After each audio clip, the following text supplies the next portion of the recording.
नाजरीन, जैसे ही हम एज में बढ़ते हैं कुछ प्रॉब्लम आने लगती है हमारे साथ, कुछ जिस्म पे अफेक्ट आने लगती हैं और कुछ एजिंग की खामियां उभर के सामने आने लगती हैं।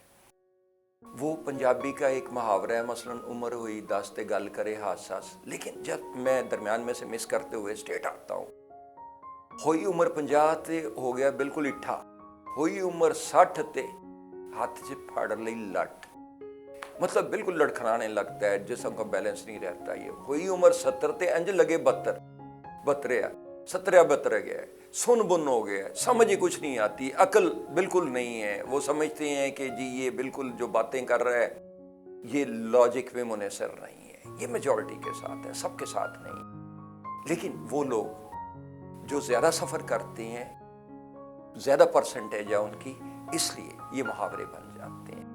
मैं प्रॉब्लम बताना चाहता हूं कि आप इससे बेहतर कैसे बच सकते हैं और इन चीजों को कैसे बेहतर रख सकते हैं। जब आप 50 की दहाई क्रॉस करते हैं तो उसके बाद एक तो इफेक्ट आने शुरू हो जाते हैं हमारी बॉडी में। एक तो हमारी नर्व्स सुकड़ने के अमल से दो चार हो जाती हैं, इनके अंदर इन्फ्लेमेशन आने लगती है अंदर और बाहर, इनकी लचक जाती रहती है, फ्लेक्सिबिलिटी नहीं रहती है, एथेरोस्क्लेरोसिस शुरू हो जाता है, कुछ केमिकल्स की ज्यादती जिस्म में हो जाती है, let's say cholesterol, uric acid and so on, और कुछ खून के पैसेज में कमी आने से नर्व्स के, स्पाइनल नर्व्स के डिस्टर्ब हो जाने की वजह से ये सारे प्रॉब्लम आने लगते। हमारी आंखों की नज़र बहुत कमज़ोर हो जाती है, कोई सुनाई नहीं देता, कोई ओ सुनो मेरी बात, वो ज़रा ऊंची बोलो ना, मुझे कोई समझ नहीं आ रहा।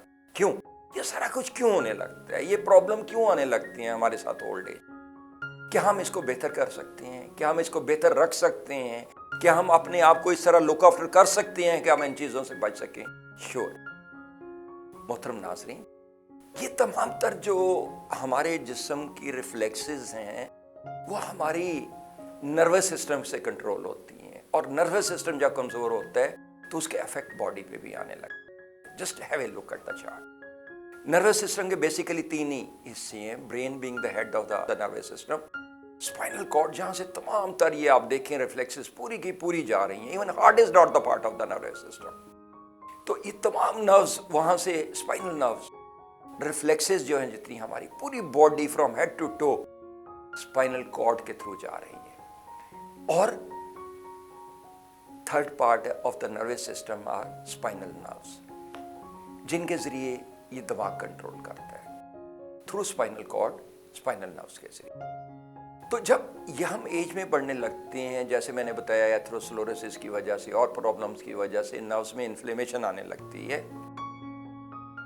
और हड्डियां भी हमारी कमज़ोर होने लगती हैं। वो पुरानी बात है पुराने ज़माने की कि बुढ़ापे में गिरे और हड्डी टूटे।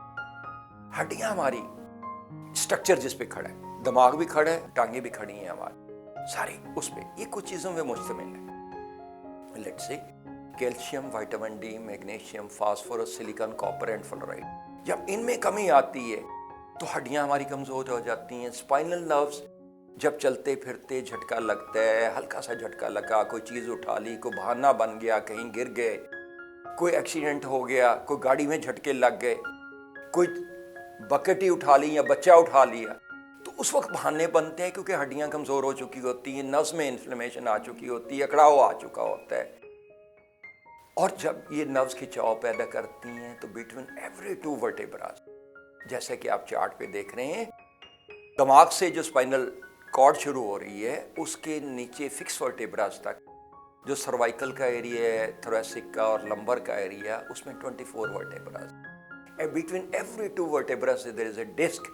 These are shock absorber. अल्लाह ताला ने हमें डिस्क की सूरत में दी है जिनमें लचक है, हम उठते बैठते झुकते छलांगे लगाते, सारा कुछ इन्हीं की मदद से है। जब नर्व्स खिंचाव पैदा करती हैं तो ये डिस्कें बल्ज होने लगती हैं, डिस्कें बाहर निकल जाती हैं, इनमें प्रोट्रूजन हो जाती है। ये बाहर जब निकल जाएंगी तो प्रेशर नर्व्स पे आ जाता है जिससे रिफ्लेक्सेस वीक होने लगती हैं। लेट्स से अगर ये C1 C2 से कमज़ोर हो, नर्व्स में उधर कंप्रेशन आए तो क्या होगा? आपकी आंखें भी कमज़ोर होने लगेगी, चेहरा भी खिंच जाएगा, चेहरे पे पूरे केमिकल्स वगैरह नहीं पहुंच पाएंगे। हमारी सुनाई कानों की, जैसा कि आप चार्ट पे देख रहे हैं, यहीं से सारा कुछ जा रहा है, यहीं से रिफ्लेक्सेस कंट्रोल हो रही है, कानों की सुनाई मुतासर होने लगेगी। हमारी स्पीच मुतासर होने लगेगी। अगर कुछ लोगों को ट्राइजेमिनल नर्व में प्रेशर आ जाए, जैसा कि आप चार्ट पे देखते हैं, तो TMJ इन कॉमन प्रॉब्लम कहलाता है। दांतों पे, चेहरे पे, मुंह पे खिंचाव शुरू हो जाए। और जब ये सारे प्रॉब्लम आते हैं तो जाहिर है रिफ्लेक्सेस भी मुतासर होंगी, सुनाई भी मुतासर होंगी, आंखें भी कमजोर होंगी। तो इन सब चीजों से बचने के लिए कुछ आपको मेजर्स लेनी पड़ती। नंबर 1, पहले तो आप अपना इनके अज्जा पूरे कीजिए। ये जो मैंने आपके स्ट्रक्चर के अज्जा है जो मैंने अभी काउंट किए, दोबारा स्क्रीन पे डिस्प्ले हो रहा है, इनका अपना टेस्ट को 4 महीने बाद कराते रहे। उसके बाद आप कायरोप्रैक्टर से थोड़ी फ्लक्चुएशन जो आ जाती है बॉडी में, let's say what is fluctuation, आप मुझे ये मिसाल ज़रा बताइए, गौर कीजिए ज़रा, कि आप जाते हैं अपनी गाड़ी की ट्यूनिंग कराने के लिए आफ्टर ए फिक्स माइलेज और a fix period. Let's say कि आपकी गाड़ी की माइलेज होगी मुकम्मल, तो आप क्यों जाते हैं ट्यूनिंग कराने? क्योंकि उसकी लाइफ बढ़ जाए, लाइफ गाड़ी की बढ़ जाए, और उसमें अगर कोई कचरा आया और फ्यूल सिस्टम में प्रॉब्लम आया, इलेक्ट्रिकल सिस्टम में प्रॉब्लम आया, तो वो सारा ठीक हो जाए, जो शॉर्ट सर्किटिंग हो रही है वो ठीक हो जाए। तो हमारी गाड़ी भी जब ये प्रॉब्लम आती है, इसमें वीकनेसेस आती हैं स्ट्रक्चर में, जैसे कि हड्डियों में मैंने इज़ा बताए, तो उस वक्त नर्व्स तो खिंचाव पैदा करेंगी कि 50 के बाद ये एथरोस्क्लेरोसिस और ये प्रॉब्लम्स तो आने लगते हैं नर्व्स में खिंचाव की वजह से। फिर डिस्कें जब बल्ज होंगी, अगर आप उनको करेक्ट नहीं कराएंगे, उनको ठीक नहीं कराएंगे, उनको ट्रीटमेंट नहीं दिलवाएंगे, जैसे अपनी गाड़ी की ट्यूनिंग कराती हैं उनकी ट्यूनिंग नहीं कराएंगे, उनकी अलाइनमेंट नहीं कराएंगे, अलाइनमेंट आउट होने से कंप्रेशन आ जाएगी नर्व्स पे, और फिर सारी ये पांचों की पांचों हिस्से जिनसे हम फंक्शन करते हैं, हमारी रिफ्लेक्सेस के मुतासर होने से इनको डैमेज होने लगते हैं, नुकसान होने लगते हैं। ये सारी पांचों की पांचों हिस्से, जायका नहीं है मुंह में, हमारे हाथों में ताकत नहीं रहती है, हमारी आंखों कमजोर होने लगती हैं, सुनाई कमजोर होने लगती है, ये पांचों के पांचों हिस्से मुतासर होने लगती हैं। तो इसके लिए आपको जो मेजर्स मैं रिकमेंड कर रहा हूँ वो ये, नंबर 1 कि इनके कंटेंट्स जो हैं आपके स्ट्रक्चर के पूरे रखें। दूसरा, कायरोप्रैक्टर के पास, बाहर के ममालिक में भी, यूरोप अमेरिका वगैरह में कॉमन ट्रीटमेंट है कायरोप्रैक्टर, वहाँ हर महीने कायरोप्रैक्टर के पास जाया जाता है अलाइनमेंट कराने, वो लोग भी जो सेहतमंद। इसलिए उसी तरह जैसे आप गाड़ी की ट्यूनिंग कराने जाते हैं, अपनी अलाइनमेंट करा लेते हैं गाड़ी की, इसी तरह अपनी अलाइनमेंट, इसमें भी तो फ्लक्चुएशन आती है ना।